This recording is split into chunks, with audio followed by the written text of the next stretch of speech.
Has this been everywhere? I don't think a couple of us have not. Well, yeah, I Okay. was thinking maybe not, okay. Let's go ahead and do a round of introductions. I'm Doug Gooden.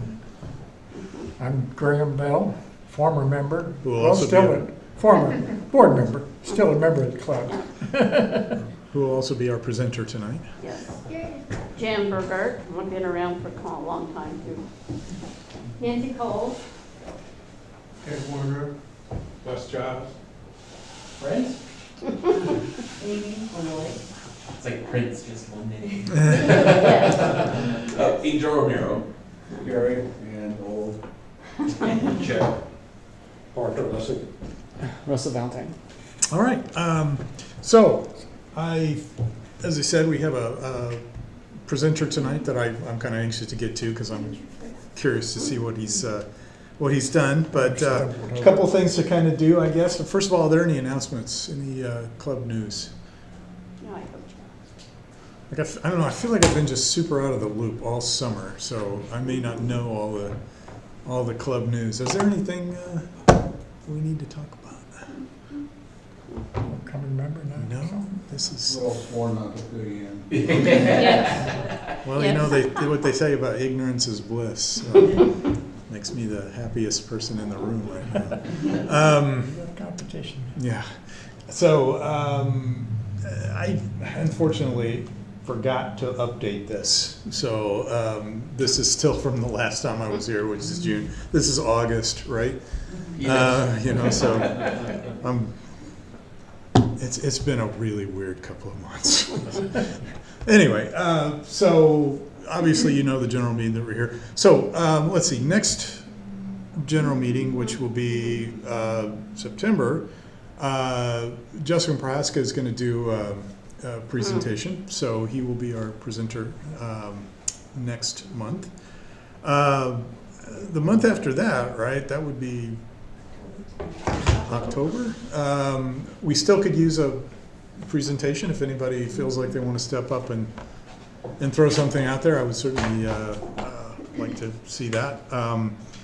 I also kind of have a thing that we can do, so there's options. But if anybody feels like they would like to give a presentation, I would certainly love to have some volunteers.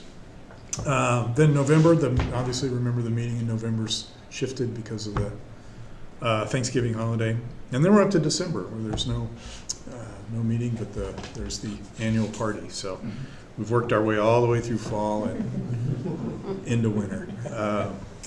Anyway, so sorry about the confusion here, though. So do we? I haven't looked at the schedule in a little while. Do we have a public meeting scheduled for this month? I know we had one. We had one scheduled the weekend before last, September.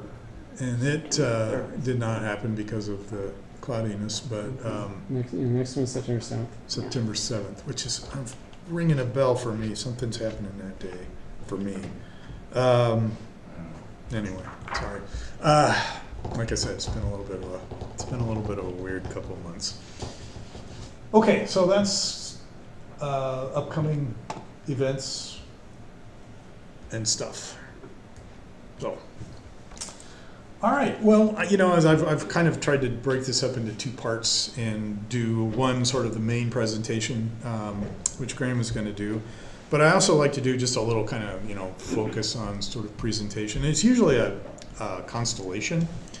And I have to, give a full confession here. I plan to do another constellation, but I didn't have time. So I kind of dusted off something that I had actually put together for one of the public nights. So I figured I would talk a little bit about meteors. And it's kind of an interesting topic for me for a couple of reasons. First of all, I had it ready to go, or mostly ready to go, which makes it a little easier. But I've also, just had a pretty much lifelong fascination with meteors since the first time I ever saw one, which was riding in my granddad's car once, and we happened to see this streak across the sky, and I, being kind of a paranoid 1960s kid, was afraid maybe the Russians had finally shot the big one at us. But my granddad reassured me that no, that's just a meteor. And I've been kind of fascinated with them ever since. I think I've probably mentioned this before, but the house I grew up in was kind of on this hill slope that overlooked the town I'm from.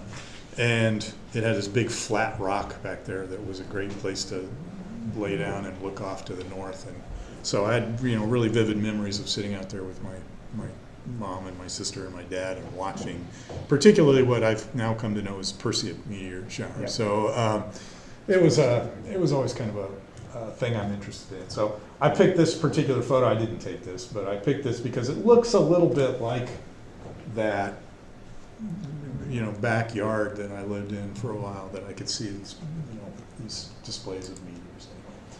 So I also kind of picked this, it wasn't just a random thing. I picked it because, the August is the month of the Perseids. We kind of missed the peak. It was unfortunately kind of cloudy this year. Anybody get a chance to get out and look at them?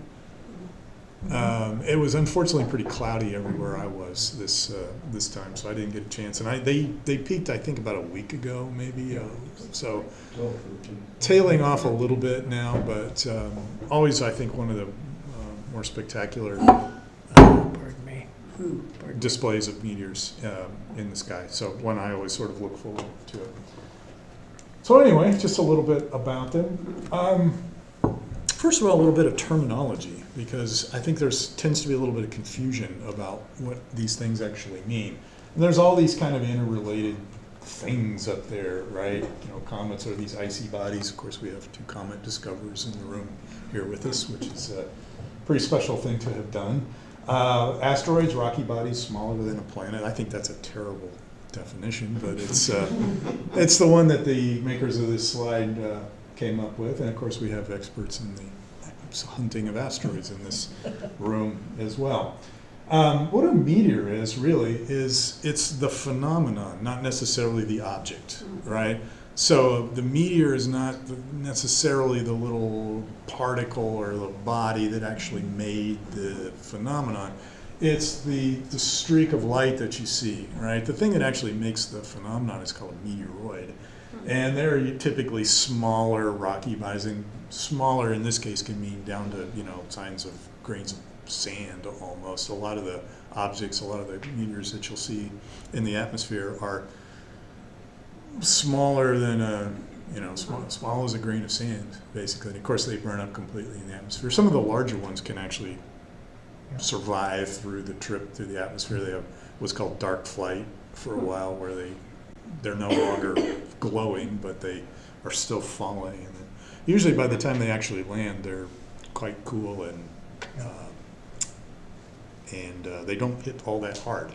Although there was a kind of a famous case in, I believe in Alabama, a woman got hit by in this particular case, a rather large fragment. This thing was like, hand size, penetrated through the roof of her house, bounced off her TV or radio, and hit her in the thigh while she was taking a nap. And it left there's a picture of it. It left a bruise on her literally about like that. The object in question which is now a meteorite because it's landed on the ground, is actually still in a museum somewhere in Alabama, like the Alabama Museum of Natural History or something like that. But this woman, she was the only person the only American, at least I know of, has ever been hit by a meteorite. I think there was one in England, somewhere in Europe here a few years ago. I don't recall. That got hit by one. Yeah. Yeah, there's been people actually. Smaller one. There's been people actually killed by falling meteorites, but this woman was just got a nasty.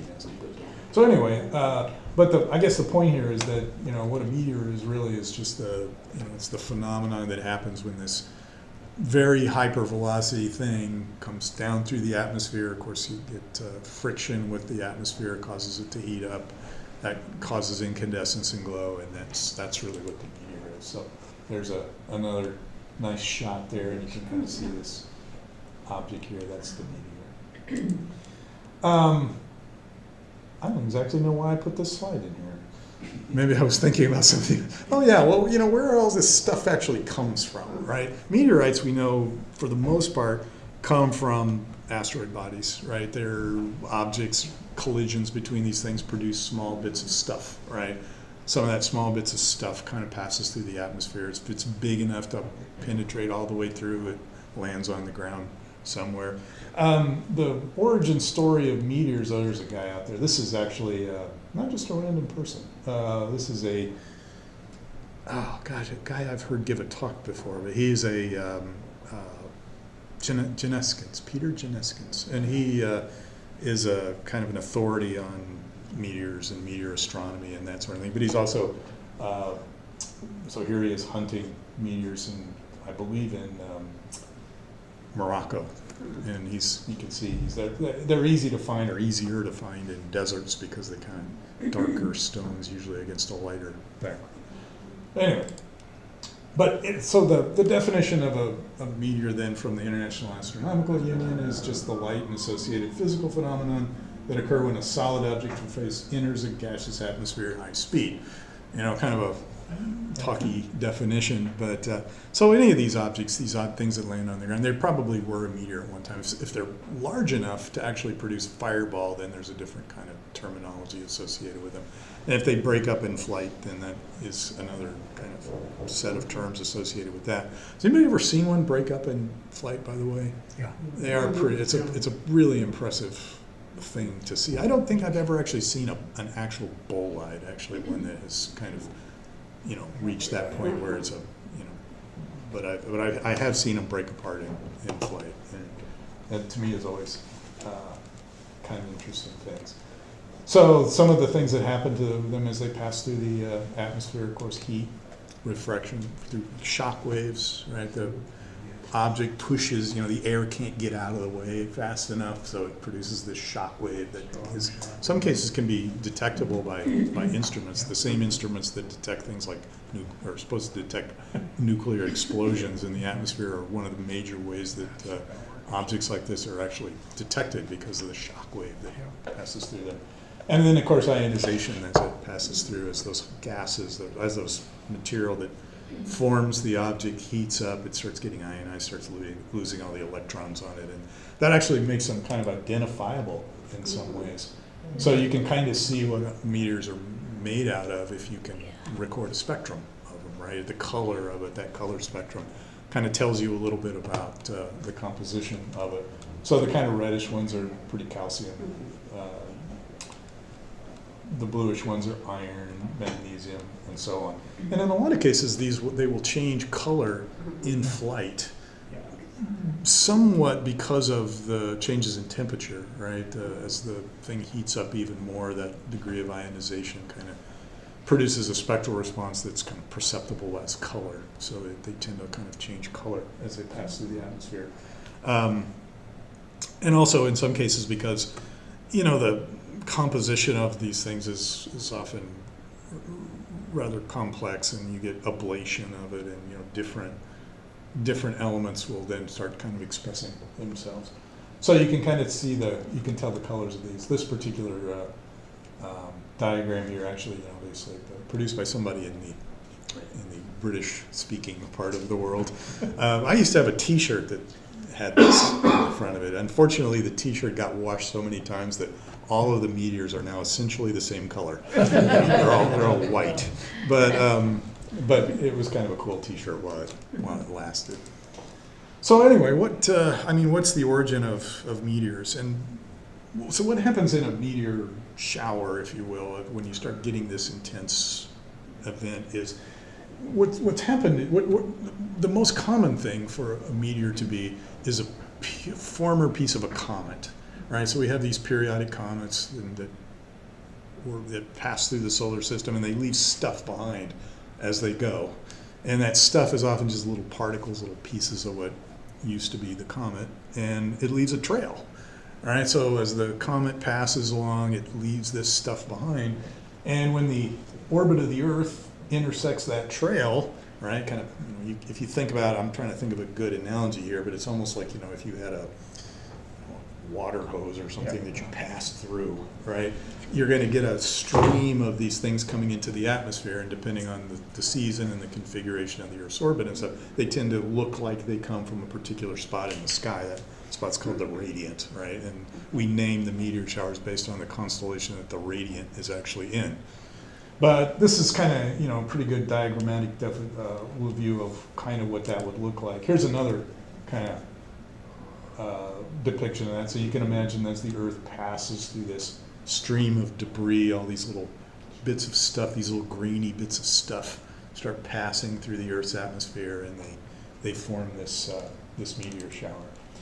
So the micrometeorite, there's a good word for it, micrometeoroids that form most of these meteor showers are typically quite small, right? To the point where these are all actually meteorites. These made it to the ground, right? So, and these would actually be pretty good sized. If you saw a meteor formed by one of these, it would be pretty big and pretty bright and very prominent, right? It's much more common. It's much more common. I don't know exactly how big a grain of sand would be on this, but you know, Dave's nose would probably be about the size of a typical grain of sand, and that's probably the more common size for these. And so they'll make those. Typically, what they make is those streaks that kind of dissipate pretty quickly. So they tend to be pretty small. The things that form them. So as far as major meteor streams that you can see, I kind of found this little list of them here.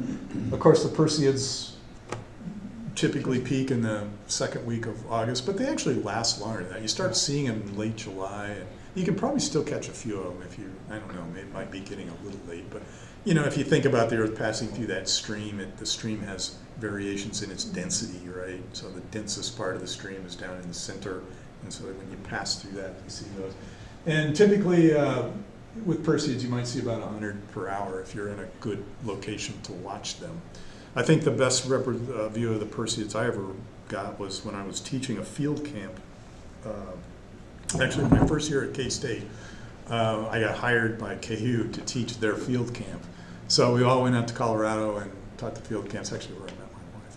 And she and I will spend, and a couple of other people, spent an evening once sitting on what was essentially the trash dump of the KU geology field camp, watching these. And this is incredible because, you know, it was easily, the frequency of it was easily this big. So that's one. The Perseids are formed by Comet 109P, which is Comet Swift-Tuttle. And I don't know, has that one been back in a while? I don't really know that much about it. I've seen a few things about it lately, but I don't Yeah. recall what. It seems like it was about 15 or 20 years ago when Comet Swift-Tuttle came by. Yeah, yeah. But it's still being observed, and there was Some scopes, yeah. some 1992. 1992. some talk about the fact that it was Maybe dimming that's or brightening or something. I don't recall which. maybe that's why that was such a good year. 'Cause this was 1993 when I was seeing it. Maybe, you know, got refreshed by the fact that the comet.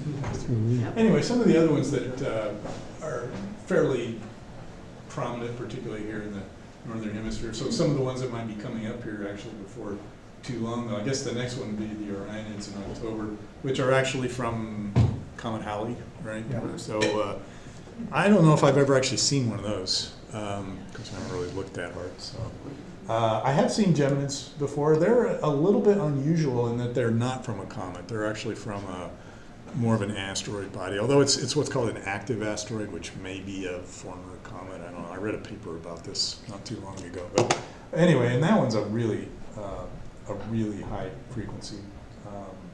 And cold.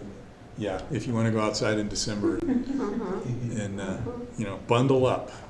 But anyway, so these are some of the good meteor showers during the year. And again, here's just some kind of guides to seeing. Of course, again, the radiant is where these things tend to come from. If you look at them, they tend to kind of look like they're going past you sometimes, and that radiant is the kind of the where they appear to be coming from. So the Orionids, they tend to be right by the Orion's club. Perseids we already saw, right? They come from kind of just above Perseus's head, basically. There's another comet, or there's another meteor event that happens at about the same time, because every once in a while you'll see one kind of lower in the sky that's not a Perseid. Anyway, so there's the Perseids. There's the Geminids. They're formed by, this is 3200 Phaethon, I think is the pronunciation on that. That's the parent body for the Geminids. That's a radar image of it. It was actually made with the Arecibo Observatory in Puerto Rico, which collapsed a few years ago. It's not even there. It's just the hole in the ground there, which is kind of what it was anyway. But this was a radar image that was made of it, and it's this active asteroid, I guess, which is maybe kind of a former comet or something like that. But anyway, that's what it's.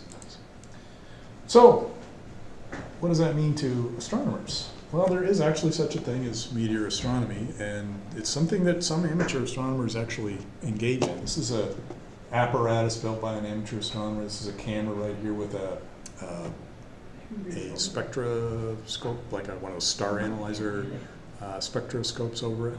And they just point these up at the sky, and then you can see these.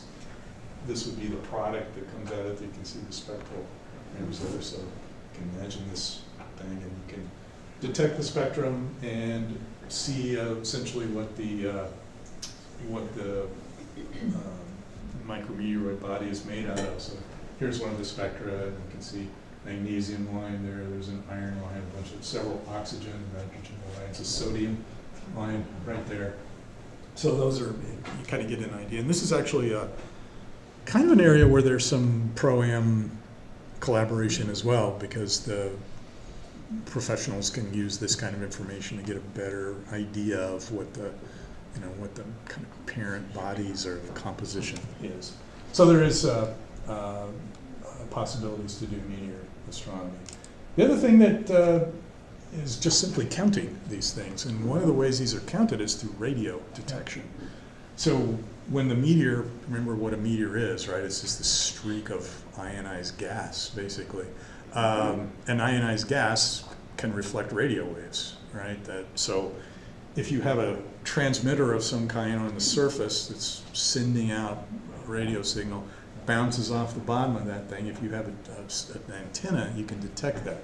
So things like FM radio stations, TV stations, I think, can be used for this as well. And if you have the proper geometry and you set one of these, and it doesn't take much, right? The antenna it takes to do this is not exactly high tech.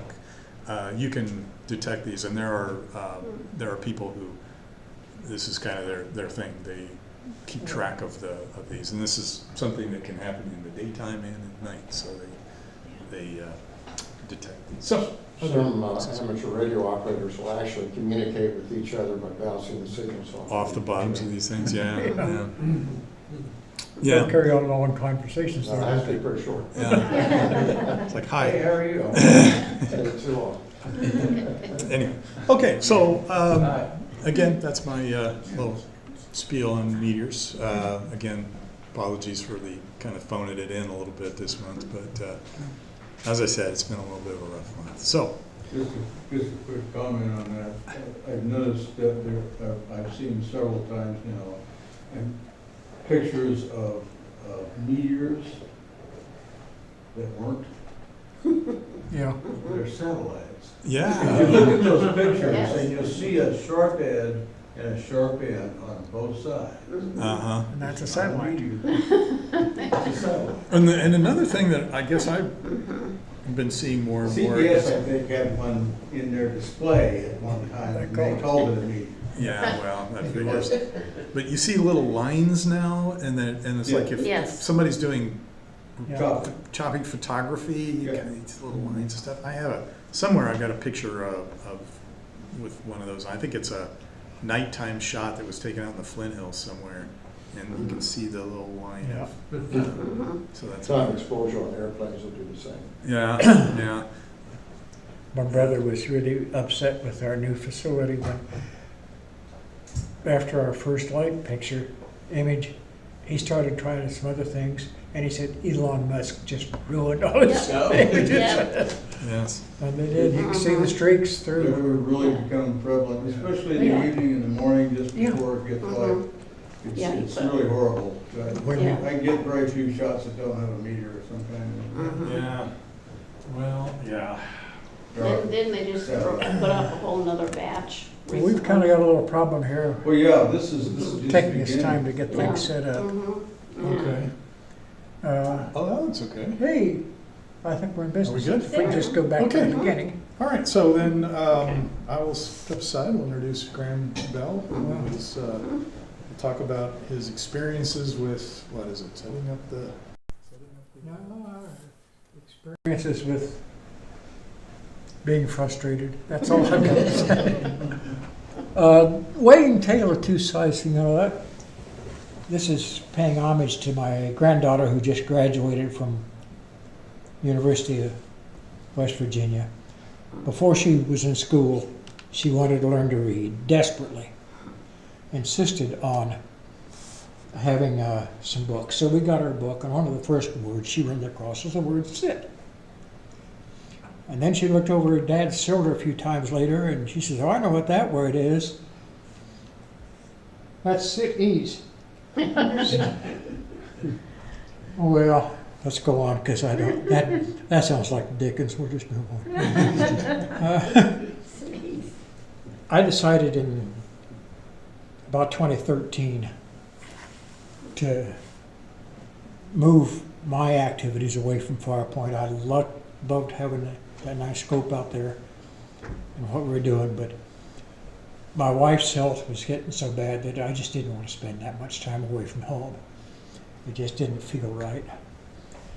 And I really kind of wanted to get into light curves on minor planets and determine periods. Also, I'd want to do some work with variable stars.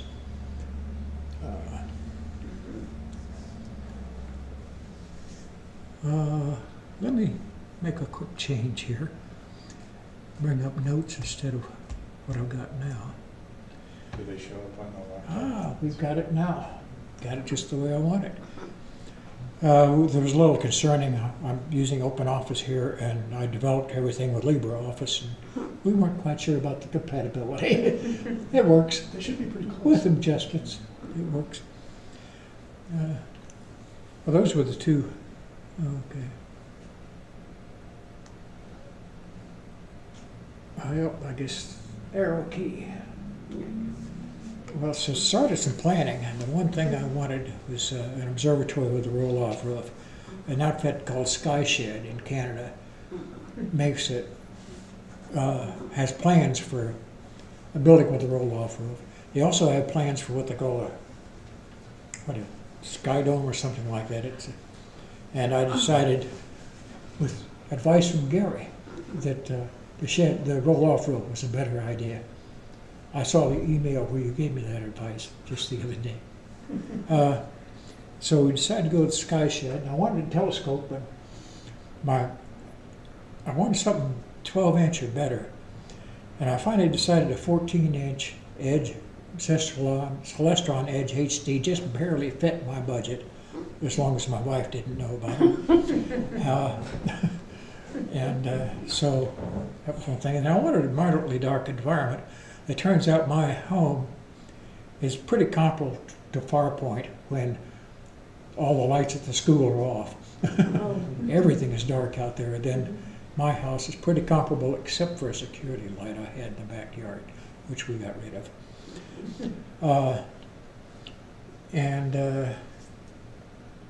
So anyway, this observatory, this roll-off roof, some people got a little fancier than what I would.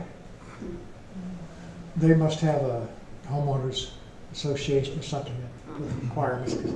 Out in the boonies where I am, we don't do things that way. And not only that, look how small that is. And think about a person and a telescope and everything on the inside. Why does the door open inward? I would not do that. Now, that's one planning mistake I would not have made. But you'll see there are a few I did make. That's the site of our.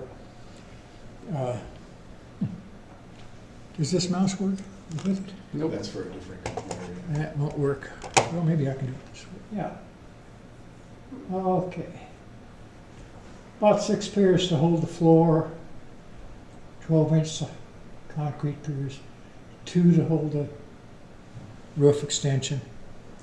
The positioning of that was so that the lights from the house would be blocked by my garage.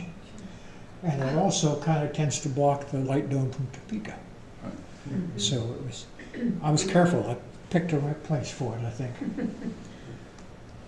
And, oops, let's back up one. There it is, the floor, the pier for the, for the mount. This 2 over here, that's major mistake number 2.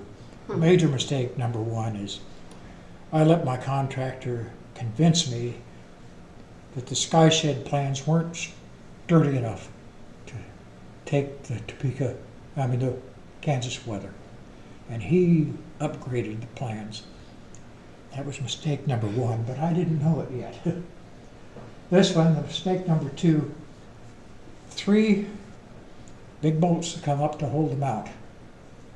I don't see the bolts coming up out of that. They were still in the pickup truck.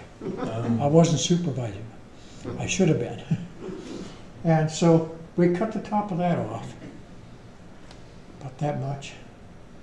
Tore the sonotube off, put new sonotube around, drilled some holes and put rebar in, and then bolts, and rebuilt the top of that. That was not much fun.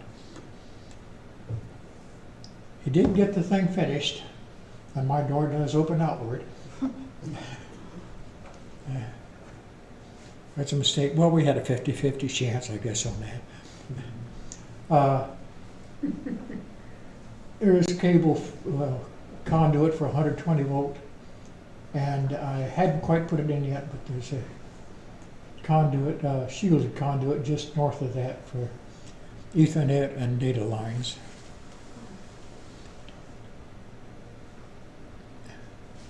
The roof was too heavy. It had been beefed up too much. I had to rig up a block and tackle type arrangement to open and close the thing. And got some hooks there so I could hook the ropes to it and the pulley and do the pulling, and then I switched it all around to the other end of the roof to close it. That wasn't much fun. That's part of the results of mistake number 1, letting him redesign it. Called a couple people to install garage doors. See about getting a garage door opener put on that, because the roof rolls on garage door rails and garage door wheels. So why not get somebody? Well, one guy looked at the plan and laughed and said, "No thanks." The other one said, "Well, I'll come out and look at it." He looked at it and he says, "No thanks." So we didn't get any automated opener on that thing. So we had a new design. I took an angle iron, put it up on the end, ordered some wheels, 6 steel wheels. Went to pick them up. Oh, I'm blocking your view. Went to pick up the wheels at the, what's it, Granger? I don't remember where I bought them. And the guy said, no, let me do that. They're too heavy for you. He picks up this box of 6 wheels and puts them in the trunk of my car. He was right, they were too heavy. I got out a knife and I opened up the box. I took the wheels out one by one. And if I didn't think the roof was too heavy before, I sure did now. And so I kind of went to work and built something to help me open it. That box can mount to either the inside of the observatory on the south end, sort of south end, or outside on the north end. And you can crank and barely get that roof to move a little bit.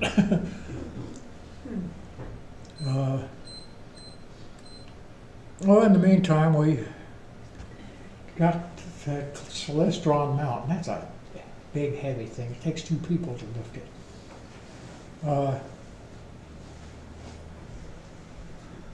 Here's the altitude, the azimuth adjustment on it. You listen there, you turn this screw, adjust the azimuth on it, which is kind of nice.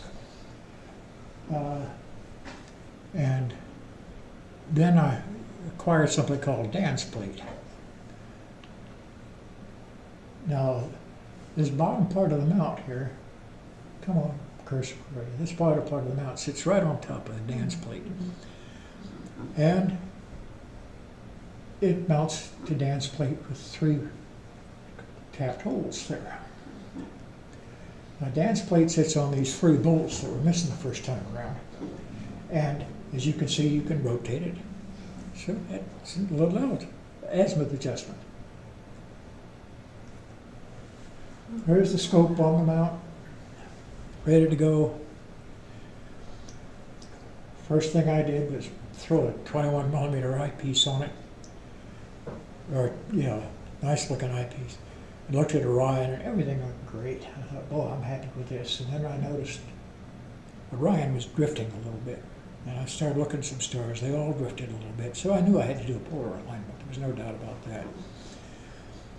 And I had acquired, anybody remember Brad Hutton? Oh, yeah.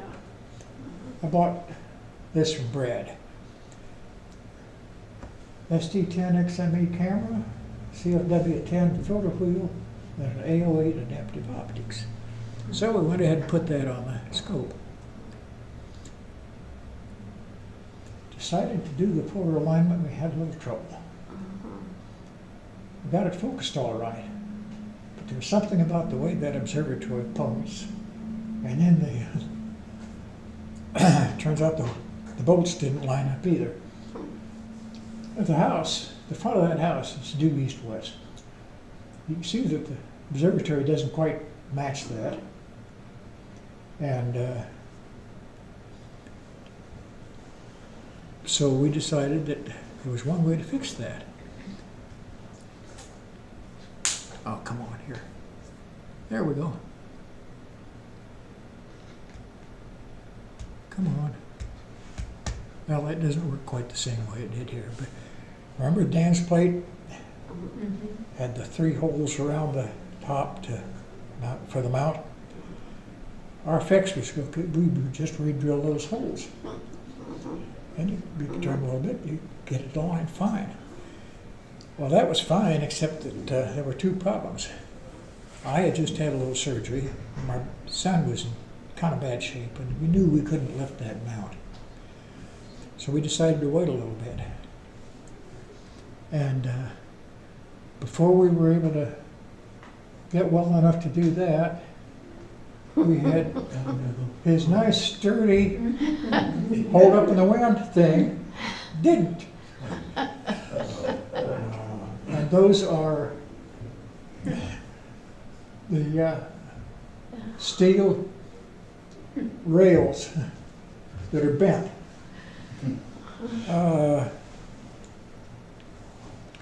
Now it just sits. We couldn't do anything with it. My brother then wanted to get involved. And he's a photographer. Well, by hobby, but he's been doing photography most of his life, and he's pretty good at it. He wanted a new hobby. His wife had passed about 1.5 years ago, and he needed something to keep active. And he decided, well, let's go grab that C-14 and move it to Colorado. He lived in Canyon City, Colorado. And just southwest of Canyon City is Westcliff, which is an official dark sky site now. And so he thought, well, we could start in Canyon and maybe move it there if we need to. Well, in the meantime, while he was getting this out there, he got himself a mount and he put his 400mm Nikon lens on it and started trying a little imaging. And his first thing was to do is he could see the top of Pikes Peak from his house in Canyon City. And of course, I think he was a little curious as to why he couldn't get a clear image of Pikes Peak. And kind of let him know that there was just an awful lot of atmosphere to go through there. Extinction factor was bad. Well, we agreed to move the Celestron to Colorado. So he came and got it.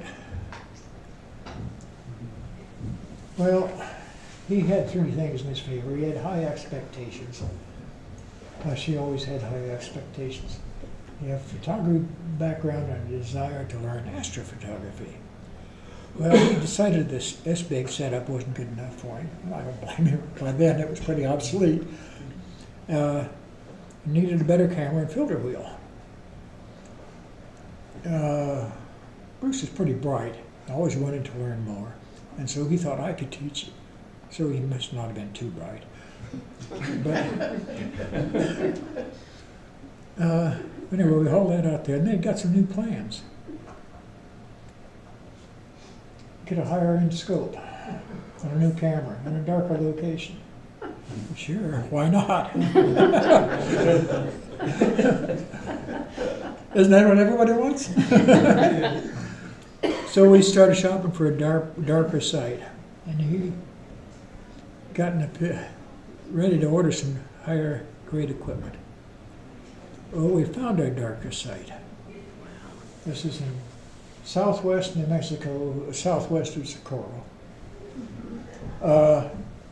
See a couple, border one sky. Wow. See a problem with that site? How about the clouds and the rain? Yeah, that one. But we went ahead and got it. And that's quite a building there. The roll-off building, not the roof, but the whole building rolls, as you can see. It's a nice facility. And that's Bruce's friend, Barbara, standing where the scope is going to go. And the guy over here is the guy that owns and runs the place. And he was recommended by the vendor of the scope, by somebody who knows the scopes real well. This is near Pie Town, New Mexico. Well, the folks from Plane Wave started putting the thing together. And that was quite a chore. It's a full day process. And there's the L500 system. It's a L500 mount, CDK, corrected down Kirkham scope sitting on a 20-inch scope sitting on that mount. We got lucky. I think we did. My brother's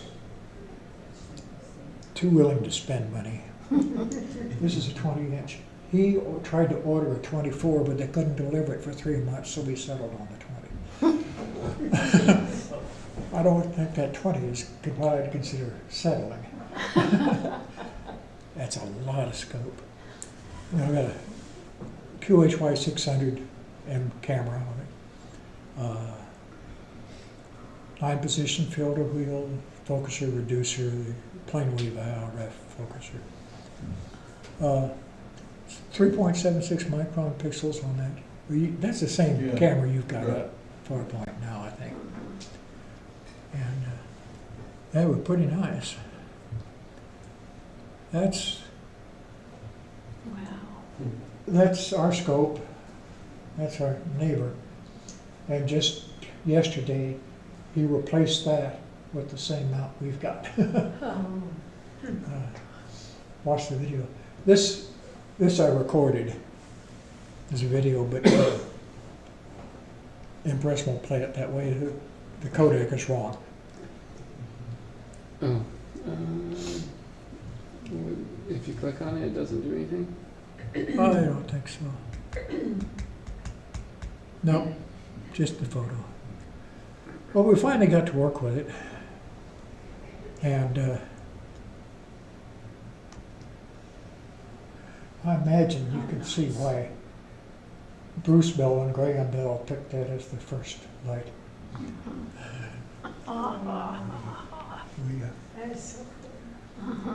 And anyway, bottom line, if you want to do some of this, plan it. Oh, organized didn't fit on there, did it? I thought it did originally. I must have changed something. It's just a different organization. Yeah. Well, I mean, I still haven't learned how to plan and organize properly, have I? And you can plan what you want to do, know what you're going to do before you do it, organize it so it goes smoothly, and darn it, manage what your contractor is doing. Don't let him just run off on his own. Manage the whole project. And, and if somebody else has a vested interest, have them assist in the planning, organizing, and management. I think that went well with Bruce doing a good part of it. Yeah, okay, well, that's about all I had, which is gonna get me out of here anyway.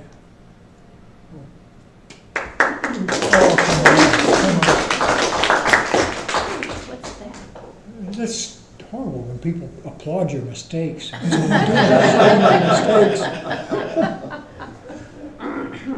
They're applauding your effort.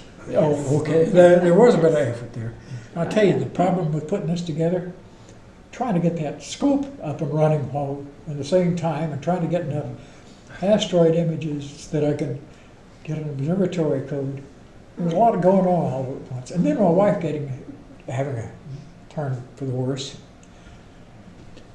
She spent a week and a half and 2 weeks in bed, unable to even get up, and made it to the kitchen for the first time in 2 weeks, Monday or Tuesday. And So, once everything is all up and running, you can run it from here, right? oh, I'm sitting in, my house. My brother and I can both log on. We've got a pretty high-powered PC sitting on it, and right on the mount. And normally I'll use my Apple, my Mac, and just log into that and start running it. And we use Nina. Are you familiar with it? Anybody familiar with that? NINA is our imaging software. So Myra, Pardon? MIRA? NINA. Nina. Oh, Nina. Nina, yeah. Nina, okay. Use that for imaging. I've got what's that one I used to use all the time that I don't like? The one we used out of Farpoint for imaging. What? For imaging or for astronomy? Imaging. That was the Maxim DL. Maxim DL. That's, we've got that on there, and we're not using it though much. Astrometry, I've switched to Tycho tracker. The problem is, these are 61 megabit pixels, or images. You don't bin them? What? You don't bin them? Yeah, I'm binning them too Okay. now. And until I get my internet fixed, I'm not even doing that, because I like to download them and process them here as opposed to on the computer down there. Because if I'm processing down there, I'm interfering with Bruce's opportunity to do imaging. Right. So try to download them here. Have you been having trouble with Mercury Wire Band the last week or two? Yes. You're on the WIBW tower. I've got a ticket in for them. You have too, probably. I'm sorry? I've called it in, and you have to, I'm sure. They've got a router upgrade scheduled for the tower, but, no, they haven't got it scheduled. They've got it planned. Plan is about 2 years. Well, I planned this in 2013. Yeah. But, What, are there any particular types of objects you're going for, you and your brother? my brother's really interested in that. Nebula, galaxies, that sort of thing. I want to do some AVSO work. Every couple of nights we're imaging all the blaze star, T, coronavirus, B, TC. I got that about a week ago. You got it, huh? Yeah, we've been getting it about every couple of nights when the skies are clear. Yeah. You don't have to take much of that, really. Just a couple of quick shots, and Yeah, all you need is the reference. Yep. Is your brother Bruce in Colorado He's still in there? Canyon City, yeah. Okay. He's in Canyon City. I'm here running the telescope in New Mexico. Really. But it's not too bad a drive for him, is it? Pardon? It's not too bad a drive for him, Canyon City. Well, it's about 9 hours for him, It's 8 or pretty 9. long way. Yeah. Well, he can't go there without going to my sister's house, who's east of Albuquerque. So he has, it takes adds a couple hours, but Yeah. he stops there on the way down. Have you been happy with the number of nights that you've been able to view? Because No, I wondered how the skies were. it's monsoon season down Yeah, I there. was gonna say, you got in right at monsoon. Right at It's, monsoon. yeah. Yeah. Of course, it's not a bad time to set everything up. Yeah, And we that got, way you've got, you know, Kind of get ready. rest of the year. yeah, working on monsoon. Rebound. First few clear nights we had was full moon. Then the monsoon, and we got the monsoon and full moon now, both. I've been to get on for the last 3 or 4 nights. But think of all the calibration you get done. Well, I got a lot of darks taken, I had a lot of Oh, darks yeah, taken. well, you got- Can't take flats. Yeah. Does the facility have somebody that's there at night to manage any Oh, yeah, physical problems? yeah. Yeah, this guy that was standing there, he owner manager, he spends a lot of time helping out down there. And he and I and my brother are text messaging each other as a trio quite often, and he's a big help. And he's a hindrance at times. Oh, is that? We, in order to take dark frames, one of the problems with that camera, the old S-Bag cameras had a physical shutter. You could close the shutter and take an image. So it was completely dark image then, no light coming in. Don't have that on this electronic shutter. So took out one of the filters and put in a black filter. Right. And so now you image that black filter for a dark frame. Yeah, we And, got one out for fun. Well, when Greg was changing the filter out for us, he rotated the thing quite a bit. It's got a rotator on it, but trying to get images lined back up the way I wanted them was Right. sure. You can do it remotely. The thing is he said not to, because he was afraid I would twist some wiring in there. Right. Right. That's one of the nice things about this plane wave mount. Almost all the wiring goes through the mount. Right. It's encased, and you don't have these wires hanging all over the place like you do with so many other setups. And, Are his services part of the facility rental or? oh, yeah. Yeah. If you wanna see a big brother of that one, just go up to Banner Creek. They've got a 24-inch, exactly the same, L600 mount. Right. It's almost identical except for the size. Well, and but they're using Aldaz versus the Yeah. Equatorial. Yeah, we've got a wedge on ours, so we're doing an equatorial. I just didn't want to mess with that as. No, I agree. Bruce thought, well, Aldaz is good enough. No, I don't think so. I said, I'm not going to talk you into spending money on other things, but that one, It's not much, Yeah, that's it's not much of a difference compared to what you're spending already to put Yeah. in That the wedge. Right. Yeah. Yeah, that wedge was sure worth it, I think. yeah, all the money you spent on it, you might as well go ahead and do that. Yeah, there was a lot of money spent on that he spent on that. I spent a little bit, but not a lot. So what kind of imaging are you gonna be doing? Well, right now, I'm just doing mostly asteroids to get us an observatory code. And then I think I'll do some variable star work.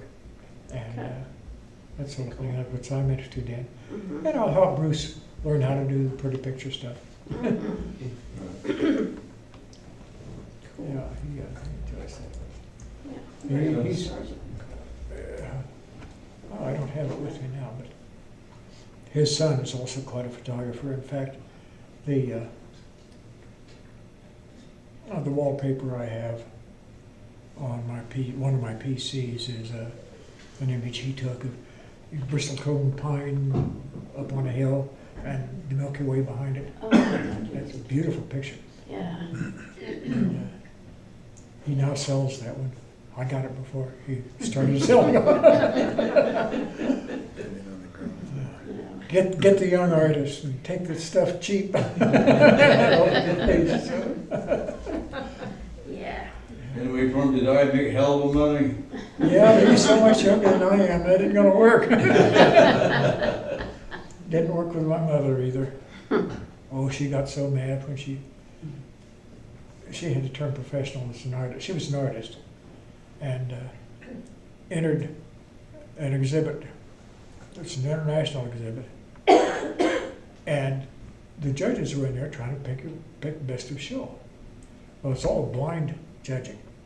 You got your name on the back of the painting, but that's it. And they spent an hour and a half or so trying to pick best of show, and they finally tossed a coin, which irritated Mom, but not too much, because when they turned around, both the competing pictures were hers. She won enough money that time. She had to be professional. She was professional. That was kind of. That's good. That stuff never happens to me. I get the bill. Well, She didn't make much money at it, but she was a professional. the key here, I think, is sight now. Yeah. To get a good sight now is really hard to do. I mean, Park Point was a good sight for a very long time, but it's really gotten a lot worse because of the lighting situation. But aside from that, even any place around northeast Kansas is getting worse. It's deteriorating. I've noticed that at my place. You've got some orbital 3s left in southern Kansas and out western Kansas. Yeah. But you really don't have hardly any Bortle 1 to 2 anymore No. in Kansas. No. And New Mexico is loaded with sites that are pretty good. Sure. And in fact, I spent a lot of time talking to Eric Doe, working with Eric Dose, Oh, yeah. former member. He lives in Albuquerque, and he had his scope at one place, I don't recall where. It was a 14-inch edge, just like mine. He upgraded with a used Planewave 17, moved to another site down there. I think it was New Mexico Skies. And as he was getting ready, well, the reason he moved is they had a dome that just became available, and he moved his scope into that dome. He says, I don't know whether that was a mistake or not. I think it was. He says, I'm paying more in monthly rent for that dome than I am for my house payments. And I believe it. Yeah. Well, this side of ours is $800 a month. I thought so. And we took a long-term lease on it to guarantee the fact that it would stay at 800. Yeah. And that's about what most of them are down there. I found one that was 600, but That's about an average, yeah, I think so. and so it's not cheap. I have looked into it There, and decided against it because it's just too expensive. it is really. Well, in fact, Eric, I've got maybe if you heard of a program called Wise, you can log in and view cameras. They've got 2 cameras down there, one in the images I took of the outside and the inside were captured from those cameras. And when there's somebody outside, I get an alert that there's somebody moving. Yeah. And so I checked one day to see who it was, and it was this Greg and Eric Dose. So Eric was looking into the site. He had said he was going to go down and look at him, and he's seriously thinking about it, but not ready to move until his lease is up now. Oh, right, I'm sure that dome was a lot more expensive. Oh, yeah, I don't know what he's paying for it. I didn't ask. Well, you can only fit one scope in there, but one. Yeah, and And it makes it more expensive. it because does. of it. Okay, yeah. And, Whereas these open bays, you can fit maybe 15 scopes in. well, a dozen or so in this one or more, I think. And they were going to, the guy that owns the place says that we're gonna have to make a change. He said this a few weeks ago, we're gonna have to change. He says, I'm gonna order a shorter pier to mount your scope on, because you're blocking the views on the other side. The guy just to the left of us there, the one that yesterday got a new mount. He's got a bigger scope now, so we're not gonna have to change. Oh, that's, yeah. Yeah, I imagine that is an issue. Well, you get big equipment like that. For the tomball, Yeah, it's try got, to- it's got a lot of swing radius. Yeah, And so that takes up a lot of space that Yeah. is not usable for anything else. that's right. Well, this doesn't take up a huge amount of a radius there that way, but it's tall. Yeah. Well, quite a bit taller than I am. Mhm. One of the things I told Bruce before he started was make sure if you find a place with a roll-off roof, that you don't have to lower that scope. Yeah, you don't want the roof hitting it. Yeah, I've done that, it's not pretty. Nope. I almost did with my observatory from hell. Got there, got to cranking and realized, oops, I hadn't moved that scope yet, haven't parked it. Of course, I was furious enough with the scope by then. I wondered if I needed to park it or just slam it. I find you can either spend money or frustration. You got those two things to work, kind of balance out. So the more frustrated you get, the less money you're spending on it. And the more money you're spending on it, the less frustration you have. Well, yeah, up to a point. Good. Good point. If you spend a lot of money and it doesn't work, then you really then you can always sue somebody, but. Yeah, I've talked to a couple of attorneys about that, and they said I could sue her for divorce, but not for. Yeah, not because your scope didn't work. Right. Yeah. Yeah, you gotta be careful of those things.